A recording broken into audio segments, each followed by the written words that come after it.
Express में हूं आपके साथ दूसरा खबरें जाने विस्तार से। सबसे पहले खबर आपको बता रहे हैं छत्तीसगढ़ से बड़ी खबर, जहां विधानसभा के 12वें दिन सदन में स्काई योजना और रेत खदान का मुद्दा गूंज उठा।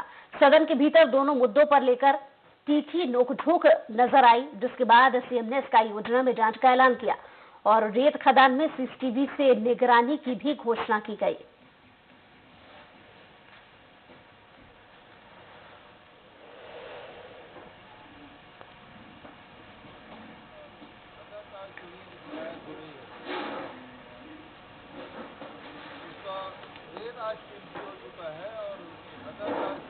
शिकायत हो रही है और केंद्र सरकार के निष्क्रियता के कारण से उनके खिलाफ फैसला हुआ था। ये फैसला भी उसी प्रकार से है, केंद्र सरकार के निष्क्रियता के कारण से ये निर्देश आया है।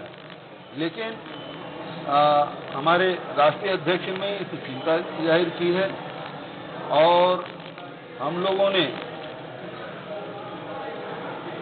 अभी तत्काल ही सरकार बनते ही जितने भी हमारे आवेदन थे, जिसमें 4.5 लाख आवेदन निरस्त कर दिए थे, उसको पुनः परीक्षण करके उन आदिवासियों को या वहाँ वनवासी जो रह रहे हैं उनको जमीन देने का फैसला किया और हम लोग पट्टा बांट भी रहे हैं।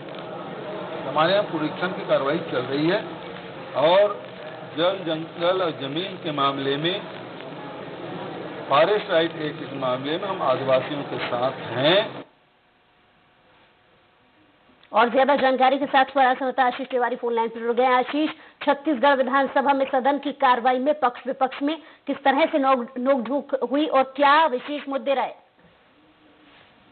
देखिए, सबसे बड़ा मुद्दा तो यही रहा कि स्काई योजना को लेकर पिछली सरकार ने जिस जोर शोर के साथ योजना को शुरू किया था, उसे लेकर भूपेश सरकार ने जांच कराए जाने का ऐलान किया है। दरअसल भूपेश बघेल ने प्रश्नकाल के दौरान इस जांच का ऐलान किया। दरअसल लक्ष्मी ध्रुव, जो कि सिहावा के विधायक है, उन्होंने इस मुद्दे को उठाया था और पूछा कि स्काई योजना के तहत कितने मोबाइल बांटे गए और उसका क्या वास्तविक फायदा हितग्राहियों को हुआ है। इस पर जवाब देते हुए भूपेश बघेल ने तमाम मुद्दों को सामने रखा है। उन्होंने ये कहा कि इस योजना के जरिए पॉलिटिकल पार्टी बीजेपी ने फायदा उठाने की कोशिश की है। चुनावी फायदा सरकार की योजना थी, लेकिन उसमें रमन ऐप और नमो ऐप डाल दिए गए और इसका प्रत्यक्ष तौर पर विधानसभा चुनाव में फायदा उठाने की कोशिश की गई। साथ ही साथ पैसे का जमकर बंदरबाट हुआ है।